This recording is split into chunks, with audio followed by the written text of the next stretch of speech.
हम बात कर रहे हैं मैट्रिसेस। मैट्रिसेस के अंदर मैट्रिक्स की डेफिनेशन हमने पढ़ ली है कि मैट्रिक्स क्या है, स्पेशल टाइप ऑफ सेट, या matrix is a collection of well defined element in which each element has defined position.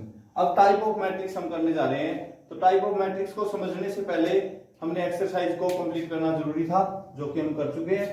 उसके बाद देखो टाइप्स। पहली टाइप्स है जो हमारी row matrix.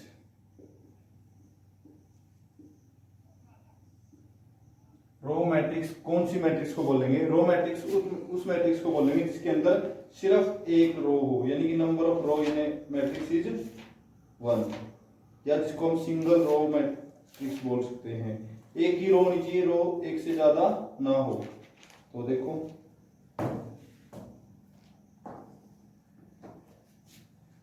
A matrix has only one row, हम बोल सकते हैं इसके बारे में, ए मैट्रिक्स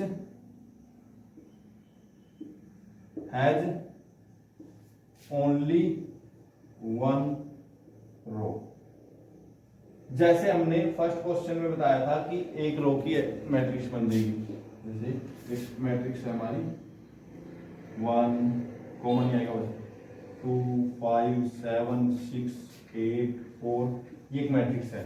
इसके अंदर रो कितनी है 1 और कॉलम कितना है 1 2 3 4 5 6 7 कॉलम। तो ये 1 क्रॉस 7 ऑर्डर की मैट्रिक्स है। इसका ऑर्डर क्या है 1 क्रॉस 7, और ये एक रो मैट्रिक्स है। और भी बहुत सारी होगी जिसके अंदर सिर्फ एक रो होनी चाहिए, कॉलम चाहे कितने हो, चाहे कॉलम 10 हो, चाहे 20 हो, चाहे 50 हो, ऐसी एक कॉलम मैट्रिक्स बनेगी, कॉलम मैट्रिक्स। कॉलम मैट्रिक्स कौन सी होगी? जिसके अंदर सिर्फ एक कॉलम हो, रो कितनी भी हो सकती है, यानी कि वो ऐसी बनेगी 5 7 2 3 4। ये इसका ऑर्डर कितना है 1 2 3 4 5 क्रॉस 1, यानी कि इसके ऑर्डर में नंबर ऑफ रो 1 होगी। और कॉलम मैट्रिक्स की अगर हम बात करेंगे तो नंबर ऑफ कॉलम क्या आएंगे 1। तो ये तो आसान सी डेफिनेशन थी row and column matrix. Next है हमारी रेक्टेंगुलर मैट्रिक्स। हमें पता होना चाहिए कि रेक्टेंगुलर मैट्रिक्स कौन सी होती है, जिसका ऑर्डर में m और n की वैल्यू इक्वल ना हो, यानी कि जो एक रेक्टेंगुलर वो दे हमें। जैसे एक मैट्रिक्स मैंने लिख दी 1 0 4 2 4 7, क्लियर, जिसमें नंबर ऑफ रो जो एक रेक्टेंगुलर की तरह दिखाई दे हमें अंदर से देखो इसकी लेंथ अगर देखें तो कॉलम्स की 3 है और रो की 2 है। तो जैसे ये 2 क्रॉस 3 की है, तो ये एक क्या है रेक्टेंगुलर है, एक स्क्वायर मैट्रिक्स होगी। रेक्टेंगुलर और स्क्वायर दोनों में इकट्ठे कर रहा हूं मैं डेफिनेशन। एक क्या है स्क्वायर मैट्रिक्स, ये रेक्टेंगुलर है,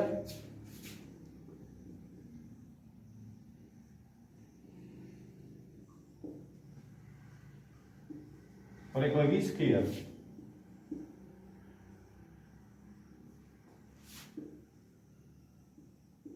उसके अंदर नंबर ऑफ रो और नंबर ऑफ कॉलम इक्वल होंगे, जैसे 1 2 5 2 6 8 और 1 7 2। ये होगी हमारी 3 क्रॉस 3 की मैट्रिक्स, 3 क्रॉस 3 की मैट्रिक्स होगी। देखो ये था हमारा 2 क्रॉस 3। इसके अंदर क्या होगा रेक्टेंगुलर मैट्रिक्स के अंदर कि जो इसकी रो है और कॉलम है उनकी वैल्यू इक्वल नहीं होगी, number of row number of column equal नहीं होंगे। स्क्वायर मैट्रिक्स के अंदर number of row number of column equal होंगे, दोनों में डिफरेंस इतना है। हाँ, जैसे कि हम ग्राफिकली बोलते हैं, ग्राफिक सेक्शन में ये बोलते हैं कि every rectangle is a square. Matrix के अंदर हम नहीं बोल सकते every rectangular matrix is square, नहीं, इसको नहीं, every square is a rectangle बोलते हैं ना, every square is a rectangle. तो स्क्वायर मैट्रिक्स को हम रेक्टेंगुलर नहीं बोल सकते। स्क्वायर में क्या होगा ऑर्डर सेम होएगा, number of row number of column क्या आएंगे सेम, बट रेक्टेंगुलर में number of row number of column same नहीं हो सकते, डिफरेंट होने चाहिए। 2 क्रॉस 3 हो 3 क्रॉस 2 हो, कुछ भी हो, क्लियर। तो इन दोनों की डेफिनेशन। और स्क्वायर मैट्रिक्स को हम अकेला ये बोल सकते हैं स्क्वायर मैट्रिक्स ऑफ ऑर्डर इसका अकेला 3 भी लिख सकते हैं। 3 क्रॉस 3 की बजाय 3 ऑर्डर लिख दिया और स्क्वायर मैट्रिक्स लिख दिया, तो उससे हम मीनिंग समझ जाएंगे कि ये 3 क्रॉस 3 की मैट्रिक्स है। ऑफ ऑर्डर 3 लिख दिया तो उसका मीनिंग क्या आएगा कि ये 3 क्रॉस 3 की मैट्रिक्स है। लेकिन सिर्फ स्क्वायर में ही ऐसा पॉसिबल है क्योंकि उसमें नंबर ऑफ रो और नंबर ऑफ कॉलम इक्वल होते हैं। रेक्टेंगुलर मैट्रिक्स में हम ऐसा नहीं बोल सकते कि इसका ऑर्डर एक नंबर में, इसका दोनों ही बोलने पड़ेंगे 2 क्रॉस 3 या 3 क्रॉस 5। तो बहुत सारी मैट्रिक्स हो सकती है, ये रेक्टेंगुलर और स्क्वायर होगी। उसके बाद आती है हमारी मेन डेफिनेशंस। तीन डेफिनेशन है, ये आपके बहुत काम आएगी फ्यूचर में। पहली है डायगोनल मैट्रिक्स, फिर है स्केलर मैट्रिक्स और फिर है आइडेंटिटी मैट्रिक्स। तीनों डेफिनेशन एक दूसरे से जुड़ी हुई है। अभी तक हम 4 डेफिनेशन कर सकते हैं। फिफ्थ डेफिनेशन है हमारी डायगोनल मैट्रिक्स। ये आप डेफिनेशन याद कर सकते हो, मैथ में लिखी हुई भी है, आप भी लिख सकते हो। डायगोनल मैट्रिक्स, किसी मैट्रिक्स को डायगोनल होने के लिए 2 कंडीशन होगी हमारी। पहला हम लिखेंगे a matrix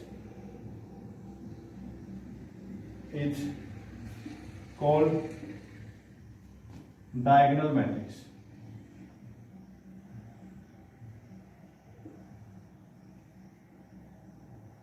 if first condition जो हमारी क्या होगी, फर्स्ट कंडीशन होगी कि जो है वो मैट्रिक्स स्केयर होनी चाहिए, it is a square matrix.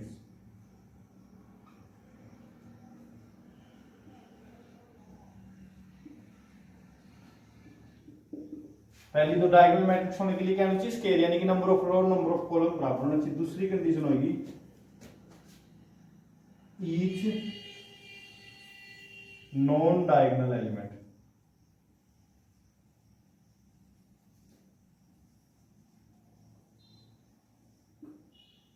Is 0। Second condition को समझने की कोशिश करो, each non diagonal element is 0, मतलब डायगोनल मैट्रिक्स की हम बात कर रहे हैं और एलिमेंट्स कौन से देखने, नॉन डायगोनल क्या होनी चाहिए, 0। जैसे मैं एक मैट्रिक्स यहां पे लिखने जा रहा हूं, एक मैट्रिक्स मैंने लिख दी 5 0 0 0 0 7 0 0 0 0 -8 0 और 0 0 0 2। एक मैट्रिक्स, इसको चेक करना है डायगोनल है कि नहीं है, डायगोनल है या नहीं है। तो उससे पहले हमें डायगोनल पता होना चाहिए कि मैट्रिक्स का डायगोनल कौन सा है। मैट्रिक्स का डायगोनल बोला जाएगा ये जो एलिमेंट्स है, ये कौन से एलिमेंट्स है, डायगोनल के एलिमेंट्स है। ये डायगोनल नहीं बोला जाएगा, बैक वाला डायगोनल नहीं, इसको बैकवर्ड डायगोनल बोलते हैं अगर बोलते भी है तो। लेकिन हम डायगोनल किसको बोलेंगे, इसको प्राइमरी डायगोनल बोल लो या प्रिंसिपल डायगोनल बोल लो या डायगोनल बोल लो, यही बनेगा हमारा। तो ये डायगोनल एलिमेंट है, इनको छोड़ के इसने बोला एक तो स्क्वायर मैट्रिक्स होनी चाहिए, तो क्या है स्क्वायर मैट्रिक्स है, मतलब क्या इसका 4 क्रॉस 4, तो ये तो स्क्वायर है। दूसरा ईच नॉन डायगोनल एलिमेंट, यानी कि इनको छोड़ के बाकी सारे क्या होने चाहिए, 0। बाकी सारे क्या होने चाहिए, 0। देखो इनको छोड़ के, इनको तो देखना ही नहीं है, बाकी क्या होने चाहिए, 0। और लिख लेते हैं 7 5 0 0 0 2 0 और 0 0 8। देखो ध्यान से, क्या है डायगोनल मैट्रिक्स है, इसको चेक करते हैं। स्क्वायर मैट्रिक्स है यस, नॉन डायगोनल एलिमेंट यानी कि डायगोनल को छोड़ के बाकी सारे क्या होने चाहिए, 0। तो ये तो 0 नहीं है, तो this is not a diagonal matrix. अगर ये 0 होता तो देखो भाई, अगर ये होता 0 तो क्या होता, इनको छोड़ के बाकी सारे 0 है, यस, तो this is a diagonal matrix. हाँ, अब बात आ जाती है क्या इसमें 0 आ सकता है, बिल्कुल इसमें 0 आ जाए तो क्या प्रॉब्लम, हमने तो इनको तो देखना ही नहीं है, चाहे ये 0 हो चाहे नॉन 0 चाहे कुछ भी हो, ये डायगोनल एलिमेंट चाहे कुछ भी हो, उनकी कोई हमें कोई वैल्यू नहीं देखनी, क्या है हमें तो नॉन डायगोनल देखने। नॉन डायगोनल 0 है तो 0, चाहे ये एक 0 हो चाहे ये 2 0 हो, चाहे ये सारे के सारे 0 भी हो जाए, 0 0 0 0, चाहे सारे के सारे 0 हो जाए तब भी ये डायगोनल है, ये मैट्रिक्स डायगोनल, क्योंकि इनको तो हमने देखना ही नहीं कि ये क्या है, हमें तो नॉन डायगोनल एलिमेंट देखने हैं। तो नॉन डायगोनल एलिमेंट क्या है, 0, so this is a diagonal matrix. Clear, every square 0 matrix is a diagonal. 0 matrix बताऊंगा जिसमें सारे एलिमेंट 0, तो 0 मैट्रिक्स अगर वो स्क्वायर भी हो तो वो क्या हो जाएगी, डायगोनल मैट्रिक्स बनेगी। ठीक है, हमें डायगोनल मैट्रिक्स के डेफिनेशन में क्या देखना है, एक तो स्क्वायर मैट्रिक्स होनी चाहिए, नॉन डायगोनल, डायगोनल को छोड़ के बाकी सारे एलिमेंट क्या होने चाहिए, 0। थर्ड, इसके बाद जो 6th मैट्रिक्स है हमारी, 6th की डेफिनेशन की अगर हम बात करें, स्केलर मैट्रिक्स क्या होनी चाहिए, स्केलर। तो इसको मैं चेंज करने जा रहा हूं स्केलर में। स्केलर मैट्रिक्स क्या होती है, 6th डेफिनेशन,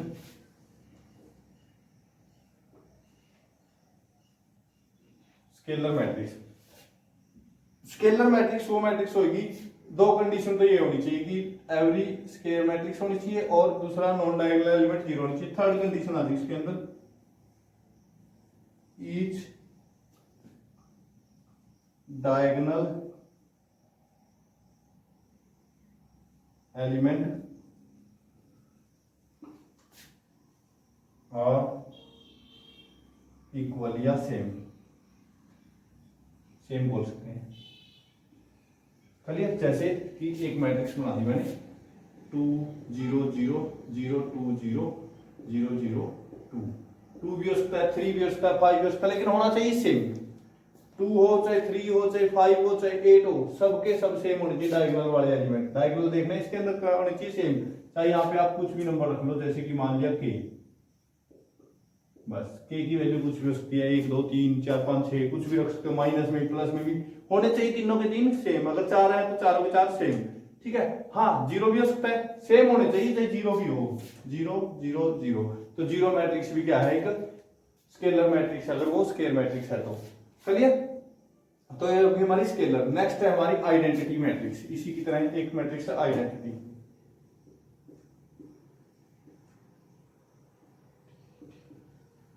आइडेंटिटी मैट्रिक्स बहुत काम आएगी, बहुत ज्यादा यूज होगी।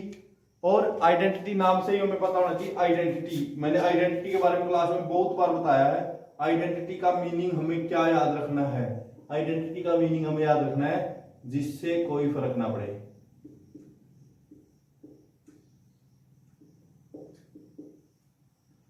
हम अपनी लैंग्वेज में बोल सकते हैं जिससे कोई फर्क ना पड़े, उसको आइडेंटिटी बोलते हैं। और यहाँ पे जिस आइडेंटिटी मैट्रिक्स की हम बात कर रहे हैं, जिस आइडेंटिटी मैट्रिक्स की हम बात कर रहे हैं, वो मल्टीप्लिकेटिव आइडेंटिटी होगी, यानी कि जिसके मल्टीप्लाई करने से कोई फर्क ना पड़े, जिसके मल्टीप्लाई करने से किसी मैट्रिक्स में कोई फर्क ना पड़े, तो उस मैट्रिक्स को हम बोलते हैं आइडेंटिटी मैट्रिक्स। जिसके मल्टीप्लाई करने से किसी मैट्रिक्स पे कोई फर्क ना पड़े, तो a matrix is called identity matrix.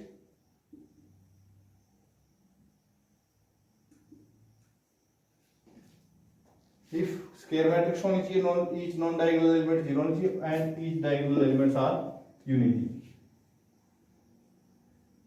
Unity means 1. क्या होना चाहिए? एक होना चाहिए। हर एक डायगोनल एलिमेंट क्या होना चाहिए? एक। इसके अंदर फिक्स कर दिया कि ये क्या होना चाहिए? एक होना चाहिए भाई। 1 0 0 0 1 0 0 0 1। अगर 4 क्रॉस 4 किए तो 0 1 से शुरू होगा, 1 0 0 0 0 1 0 0 0 0 0 1 और 0 0 0 1 0।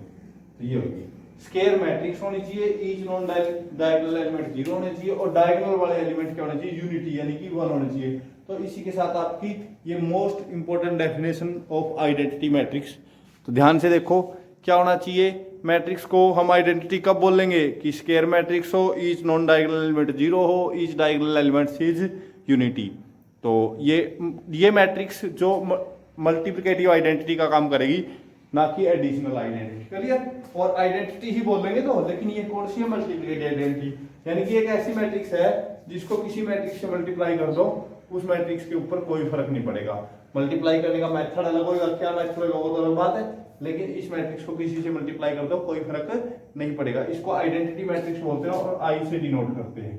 आई ऑफ 3 मतलब आइडेंटिटी मैट्रिक्स ऑफ ऑर्डर 3। ये क्या? आई 4, identity matrix of order 4। Clear? तो ये आपकी मैट्रिक्स की डेफिनेशन हो गई है। तो बहुत ही इजी मैट्रिक्स थी। अब हम बात करेंगे अलजेब्रा ऑफ मैट्रिक्स, जो हमारे चैप्टर का भी नाम है। अलजेब्रा का मतलब होता है जोड़ घटा गुणा भाग। बस अलजेब्रा का मतलब आपने याद रखना है। जो वैसे तो इसका मीनिंग कुछ और ही है, लेकिन आप याद रखने के लिए कर सकते हो। जिसके अंदर जोड़ घटा गुणा भाग सिखाया जाए उसको अलजेब्रा बोलते हैं। ठीक है? तो पहले बात करते हैं सम ऑफ टू मैट्रिक्स और difference of two matrix. Sum of two matrix मतलब कि दो मैट्रिक्स को हम जोड़ेंगे कैसे, या हम बोल सकते हैं addition of two matrix. Basic operation बोल सकते हैं, स्केलर मल्टीप्लिकेशन भी आएगा। पहले ऐड का सोचते हैं हम, ऐड कैसे लेंगे? एडिशन ऑफ मैट्रिक्स, फिर difference of two matrix. Addition हो चाहे डिफरेंस हो, या difference of two matrix, difference of two matrix. Clear. तो इन दोनों का मीनिंग क्या आएगा, सम और डिफरेंस। सम बोलते हैं एडिशन, दो मैट्रिक्स कब जुड़ेंगी, कब वो माइनस होएगी। जैसे एक ए मैट्रिक्स है ए, उसमें दूसरी जोड़नी है मैंने बी मैट्रिक्स, ठीक है, तो वो जुड़ेगी कैसे, एक मैट्रिक्स लेंगे ए, एक लेंगे बी, दोनों को तभी जोड़ सकते हैं। एक पहली कंडीशन उनका ऑर्डर सेम होना चाहिए।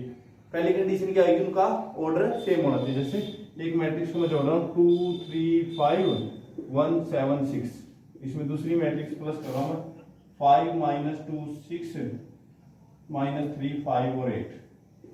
इन दोनों को तभी जोड़ना पॉसिबल है अगर इसका ऑर्डर इसका सेम हो। क्यों, इसका ऑर्डर मान लो 2 क्रॉस 3, तो इसका भी ऑर्डर कितना है 2 क्रॉस 3, तो ये दोनों मैट्रिक्स जुड़ जाएंगे आराम से, कोई प्रॉब्लम नहीं है। और जोड़ने का मेथड होगा, पहले एलिमेंट में पहला जुड़ जाएगा 7 आ गया, दूसरे में दूसरा 1 आ जाएगा 3 -2 हो गए, और तीसरे में तीसरा 6 और 5 11, फिर 1 -3 करेंगे तो -2 आएगा, 7 + 5 करेंगे तो 7 और 5 12, और 6 + 8 करेंगे तो 14। तो ये जुड़ के मैट्रिक्स, और जो नई मैट्रिक्स बनेगी जुड़ने के बाद उसका भी ऑर्डर वही होगा 2 क्रॉस 3। तो आपने याद रखना है अलजेब्रा ऑफ मैट्रिक्स या सम ऑफ टू मैट्रिक्स कैसे होगा, डायरेक्ट जुड़ेंगे और ऑर्डर सेम होना चाहिए, और आंसर भी उसी ऑर्डर का आएगा। सेम माइनस भी अगर करना है तो यहाँ पे माइनस भी तभी होगा जब ऑर्डर क्या हो सेम, और एलिमेंट में से एलिमेंट 2 में से माइनस हो जाएगा 5, तो 2 में से 5 को अगर माइनस करेंगे तो आंसर क्या आएगा, 2 में से 5 को माइनस कर दिया, माइनस का 3 आया भाई, 3 में से माइनस इंटू माइनस प्लस 2 हो जाएगा 5, 5 में से माइनस क्या 6 -1, 1 में से माइनस प्लस माइनस 4 हो गया, 7 - 5 2, और 6 - 8 -2। तो ये मैट्रिक्स माइनस करने के बाद आई, और इसका भी ऑर्डर वही 2 क्रॉस 3 रहेगा। मीन्स मैट्रिक्स का सम करना हो या डिफरेंस निकालना हो, दोनों का ऑर्डर सेम होना चाहिए तभी पॉसिबल है। पॉसिबल कब है, तब, और ऑर्डर आंसर क्या आएगा, जो उनका ऑर्डर है वही आंसर आएगा। तो ये मेन बात है कि पॉसिबल कब है और उनका ऑर्डर क्या आएगा। इस बेस पे +2 में सीबीएसई में कई बार क्वेश्चन आ जाता है पेपर में कि उसका ऑर्डर है क्या, और जोड़ने पे आंसर क्या आएगा, या मल्टीप्लाई करने पे आंसर क्या आएगा। तो आपने ध्यान रखना है जोड़ने में और ये घटाने में जब भी होगा ऑर्डर सेम होना चाहिए, और आंसर क्या आना चाहिए, सेम ऑर्डर का। हमने अभी तक सम और डिफरेंस ऑफ टू मैट्रिक्स कर लिया है, अब हम करने जा रहे हैं स्केलर मल्टीप्लिकेशन। स्केलर मल्टीप्लिकेशन, तो आपको पहले तो मीनिंग पता होना चाहिए स्केलर मल्टीप्लिकेशन का मीनिंग क्या होता है, कि किसी नंबर या किसी स्केलर से, स्केलर होते हैं कॉन्स्टेंट्स हमारे, उससे मल्टीप्लाई कर देना। जैसे एक मैट्रिक्स दे दिया आपको ए 1 5 7 2 3 4, और आपने इसको 5 से मल्टीप्लाई करना है, 5 टाइम ऑफ ए निकालना है। तो ये जो स्केलर है वो मैट्रिक्स के सारे एलिमेंट से मल्टीप्लाई हो जाएगा। कितना होगा, 5 की मल्टीप्लाई सबसे 5 25 35 10 15 और 20 ये आ जाएगा। अगर माइनस वाला है माइनस से मल्टीप्लाई हो जाएगा। अगर किसी में मान लो यहाँ पे माइनस होता तो माइनस आ जाता, अगर ये नंबर माइनस का कर रहे हैं तो ये माइनस माइनस का आ जाता प्लस।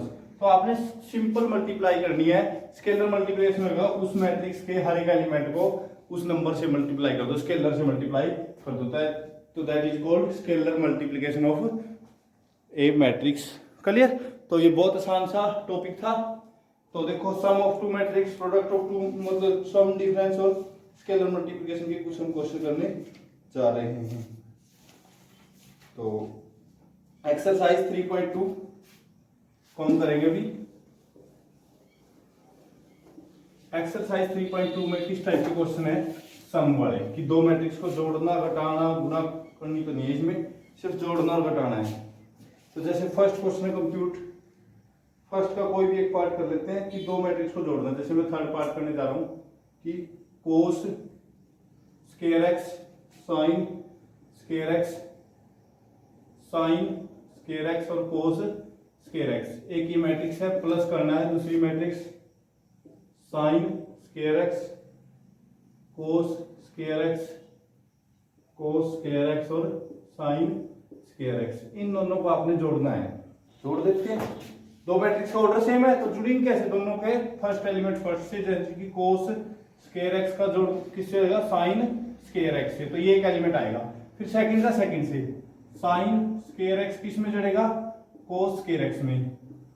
फिर थर्ड साइन स्क्वायर एक्स किस में जुड़ेगा, कोस स्क्वायर एक्स में, और यहाँ से कोस स्क्वायर एक्स किस में जुड़ेगा, साइन स्क्वायर एक्स में। तो ये जोड़ हो गया इन दोनों मैट्रिक्स का। बस ये फार्मूले होते हैं इसलिए इनकी वैल्यू रख दो, sine square x plus cos square x 1 1 1 and 1। तो ये बहुत ही इजी सी एक्सरसाइज है। दो मैट्रिक्स को जोड़ना कैसे आपको पता चल गया, तो इसके तीन के तीन पार्ट ट्राई करने आपने। Next second part, second question देखो इस मैट्रिक्स के चैप्टर में इतना कुछ है नहीं है, तो ज्यादा टाइम वेस्ट ना करते हुए बहुत ही इजी चैप्टर है और फटाफट से कर देंगे इसको। तो देखो सेकंड क्वेश्चन, सेकंड कहता है एक मैट्रिक्स है 4 2 3 1 5 7 एंड बी एक मैट्रिक्स है 1 3 7 0 4 और 1। क्लियर? आपने निकालना है फाइंड 2a प्लस बी। क्या निकालना है, 2a प्लस बी, यानी कि 2 से तो मल्टीप्लाई करनी है ए मैट्रिक्स की 4 2 3 1 5 7 की, प्लस बी मैट्रिक्स है 1 3 7 0 4 1। तो करो, पहले से क्या आएगा, 2 से मल्टीप्लाई होगी इस मैट्रिक्स की, 2 से मल्टीप्लाई होगी इस मैट्रिक्स की, तो करो 2 की हर एक एलिमेंट से मल्टीप्लाई हो जाएगी हमारी। 2 की जैसे हमने 4 से किया तो कितना हुआ 8 4 3 इंटू 2 6 2 5 इंटू 2 10 7 इंटू 2 14 प्लस 1 3 7 0 4 1, दोनों को कर दो ऐड। यहां से 8 प्लस 1 9 4 प्लस 3 7 6 प्लस 7 6 और 7 13 2 प्लस 0 2 10 प्लस 14 और 14 प्लस 1 15। तो ये मैट्रिक्स का आंसर आ गया। जोड़ घटा गुणा भाग स्केलर मल्टीप्लिकेशन के साथ हम आसानी से कर सकते हैं। तो आई होप आपको ये समझ में आया होगा। ऐसे इसका थर्ड फोर्थ फिफ्थ सारे पार्ट करने हैं आपने। Fifth question, six question, 7 question सारे के सारे सेम टू सेम होंगे। तो ये एक्सरसाइज भी आपने खुद ही ट्राई करनी है कि दो मैट्रिक्स को कैसे जोड़े घटाएंगे हम किसी स्केलर से मल्टीप्लाई करके कैसे निकालेंगे। तो सेकंड क्वेश्चन आपका हो गया। थर्ड में 3 मैट्रिक्स दिए ए बी सी, तो 3 को हम कैसे सोल्व करेंगे। देखो थर्ड क्वेश्चन का ए मैट्रिक्स हमें दी है 2 -1 4 2, बी एक मैट्रिक्स दी है 4 3 -2 और 1 एंड सी एक मैट्रिक्स दी है -2 -3 -1 और 2। ये ए बी और सी 3 मैट्रिक्स दिए हैं। इनको हमने क्या करना है, हमें निकालना है। तो फर्स्ट पार्ट में 2b + 3c, b को 2 से करो, इसको c से। मैं निकाल रहा हूँ थर्ड पार्ट, थर्ड पार्ट कर रहा हूं मैं। क्या निकालना है मुझे, 2a - 3b - c, मतलब a की 2 से मल्टीप्लाई करनी है, b की 3 से और -c। तो 2 इंटू ए मैट्रिक्स लिख लो 2 - 1 4 2 -3 इंटू बी मैट्रिक्स 4 -3 -2 1 4 3 -2 1 और ब्रैकेट लगाओ, बाहर लिखो -c मैट्रिक्स -2 -3 -1 और 2। अब इसको सोल्व करो। सोल्व देखो कैसे करो इसको, पहले 2 की मल्टीप्लाई a के साथ करो, फिर 3 की मल्टीप्लाई b के साथ। तो 2 की मल्टीप्लाई देखो a के साथ कितना है, 2 इंटू 2 4 -2 8 4, फिर -3 की b के साथ 12 9 माइनस का 6 और 3, ये ब्रैकेट के अंदर है। -c कितना है, -2 -3 -1 और 2। चलिए तो इन दोनों को 4 - 12, 4 में से 12 माइनस किया तो 8 माइनस का आया, -2 -9 माइनस का 11, 8 माइनस प्लस 6 हो जाएगा। तो 8 और 6 14 और 4 -3 1, ये आ गया भाई इन दोनों का। फिर उसमें से माइनस करना है c, -2 -3 -1 और 2। तो माइनस करो अभी, -8 और माइनस प्लस का 2, तो माइनस का 6 आया, 11 + 3 माइनस का 8 आ गया, और 14 माइनस प्लस का 1 15 आ गया, और 1 -2 माइनस का 1 आ गया। तो ये आपका आंसर आ गया। तो आपने ये इसकी वैल्यू कितनी आ गई, ये। तो आपने इस तरीके से जोड़ घटा गुणा भाग करनी है, स्केलर से मल्टीप्लाई करके, और उस मैट्रिक्स को जोड़ना है तो बहुत ही इजी एक्सरसाइज है ये एक्सरसाइज। आपने अभी देखो मैं क्वेश्चन नंबर 3 हो चुका है, 3 के तीनों पार्ट करो, 4th में भी ऐसे ही करना है, 5th में वेरिफिकेशन करनी है। वेरिफिकेशन के क्वेश्चन में आपको बहुत बार बता चुका हूं कि कैसे करते हैं वेरिफिकेशन। वेरिफिकेशन किसी भी चैप्टर के अंदर आ जाए, वेरिफिकेशन का काम हमें कैसे करना है वो देख लो।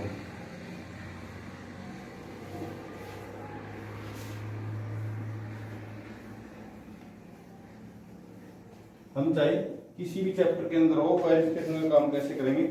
जैसे 5th का दिया हमें, 5th क्वेश्चन लिखेंगे, 5th के अंदर ए बी सी जो हमें दिया वो लिख लेंगे। ए लिखो, बी लिखो और सी लिखो। अब जो वेरीफाई का नाम लिखेंगे to verify, A plus B plus C is equal to A plus B plus C. यानी कि फर्स्ट साइड तो एक साइड तो हमें क्या करना है, ए में बी जोड़ के फिर सी जोड़ना है, दूसरी साइड पहले बी और सी को जोड़ना है। फिर तो पहले हम निकालेंगे लेफ्ट हैंड साइड, ए प्लस बी प्लस सी, खाली इसका जो आंसर आएगा लिख लेंगे। फिर निकालेंगे राइट हैंड साइड, ये आएगा ए प्लस बी प्लस सी, इसका भी जो आंसर आएगा लिख लेंगे। अगर सेम आंसर आया तो हम लास्ट में लिख देंगे hence a plus B plus C is equal to है a plus B plus c. Simple. अगर आंसर इक्वल आया तो हेंस लास्ट में दिस लिख देंगे। क्लियर। तो आपने ये इस तरीके से करना है, एबीसी ऊपर लिखोगे, फिर टू वेरीफाई, फिर लेफ्ट हैंड साइड निकालोगे, राइट हैंड साइड निकालोगे और इक्वल लिख दोगे लास्ट में। क्लियर। तो ये हो गया। आगे जो 6 क्वेश्चन में मैट्रिक्स दी है, डायगोनल मैट्रिक्स दी है, उसके अंदर 6 में देखो क्या लिखा हुआ है, डायगोनल मैट्रिक्स को लिखा हुआ है। तो आपने कुछ नहीं करना है, सिंपल डायगोनल डायरेक्ट हो जाती है। तो ये लिखिए, जैसे एक मैट्रिक्स है डायगोनल ऑफ 2 -5 और 9, एक ऐसी मैट्रिक्स जिसके डायगोनल 2 -5 और 9 है, सेम बी है सेम सी है।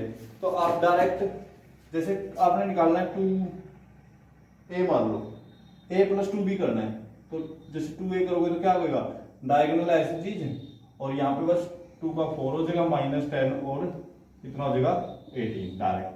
और फिर डायगोनल से डायगोनल जुड़ जाएंगे सेम। चलिए, एक तो इस तरीके से कर सकते हैं, दूसरा इस मैट्रिक्स को, डायगोनल मैट्रिक्स को हम ऐसे लिख सकते हैं। डायगोनल मैट्रिक्स कैसे होती है, 2 -5 और 9, 0 0 0 0। डायगोनल मैट्रिक्स बना के लिखो। ये डायगोनल बन गई, सेम बी बनाओ सेम सी बनाओ और कर लो। क्लियर। तो ये आपको पता होना चाहिए डायगोनल मैट्रिक्स का मीनिंग क्या है, कि डायगोनल एलिमेंट तो ये है, बाकी सारे तो जीरो होते हैं डायगोनल के अंदर। डेफिनेशन हमने की थी डायगोनल मैट्रिक्स के अंदर, नॉन डायगोनल एलिमेंट क्या होते हैं, जीरो। डायगोनल ये दिए थे, सेम बी लिखो सेम सी लिखो और उनको सोल्व करो। 7th क्वेश्चन देखो, उसके अंदर हमें एक्स और वाई निकालने हैं अगर मैट्रिक्स का हमें वो दिया है। सोल्व करने का मतलब एक्स वाई निकालने हैं। 2 × x y z t plus 3 × 1 - 1 0 2 is equal to 3 × 3 5 4 6 3 5 4 6। ये करना है। तो इसको देखो कैसे करेंगे, 2 से मल्टीप्लाई कर दो, 2x 2y 2z 2t, चलिए, प्लस 3 से इसकी कर दो, 3 - 3 0 6 इज इक्वल टू 3 से करोगे तो 9 15 12 और 18। तो यहां से देखो क्या आएगा, इन दोनों का जोड़, 2x + 3 2y - 3 2z + 0 और 3t + 6, ये आ गया भाई, इज इक्वल टू है 9 15 12 और 18।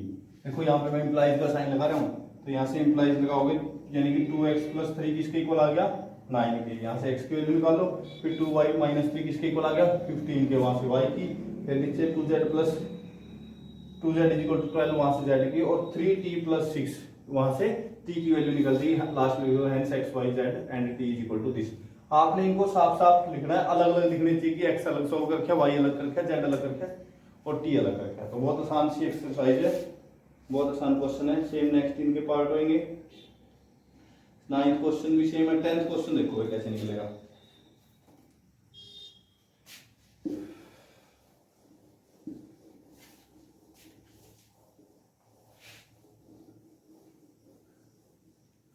ये एक्सरसाइज मैं आप लोगों को एग्जैक्टली पूरी सोल्व इसलिए नहीं कर रहा क्योंकि ये इंपॉर्टेंट एक्सरसाइज है, अगर आप खुद करोगे तो आपके लिए बेनिफिशियल होगी।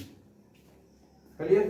तो देखो 10th में हमें x की वैल्यू निकालनी है। अगर x प्लस क्या दिया हुआ है 0 1 5 1 0 4 और 2 - 6 8 इज इक्वल टू 1 2 3 2 3 1 और 3 2 1 ये दिया है। तो यहां से x निकालने के लिए सिंपली हम क्या करेंगे, x इज इक्वल टू ये मैट्रिक्स 1 2 3 2 3 1 और 3 2 1 था, और ये वाली मैट्रिक्स जो प्लस में उधर जाके माइनस कर देंगे। जैसे नंबर को सोल्व करते हैं ऐसे इसको 0 1 5 1 0 4 2 - 6 और 8 माइनस करने के बाद जो मैट्रिक्स आएगी वो x मैट्रिक्स होगी आपकी। सेम 11th क्वेश्चन में करना आपने, आपको क्या दिया है a + b - x is equal to 0। देखो इस चैप्टर की वही बात है भाई, वीडियो आपको बहुत सारी मिल जाएगी देखने के लिए। जो मेन बेसिक है वो मैंने आपको करवा दिया है। तो यहां से ये माइनस का x उधर जाके plus a + b is equal to x, तो x की वैल्यू किसके बराबर होगी a + b के, यानी कि a की वैल्यू रखो b की रख दो और जोड़ दो यहां से। सेम नेक्स्ट में 3x दिया है, सेकंड पार्ट इसका दिया है हमें 3a - 2b + 3x is equal to 0। तो यहां से 3x की वैल्यू क्या आ जाएगी 2b - 3a, और फिर जो a की वैल्यू निकालने के बाद 3 से डिवाइड कर देना, x की वैल्यू आ जाएगी ऐसे लिख सकते हो 2/3b - 3/3a, simple. Same next है, वहां से भी x निकालना है। अब क्वेश्चन नंबर 13 और 14 इनमें भी आपने x की वैल्यूज निकालनी है।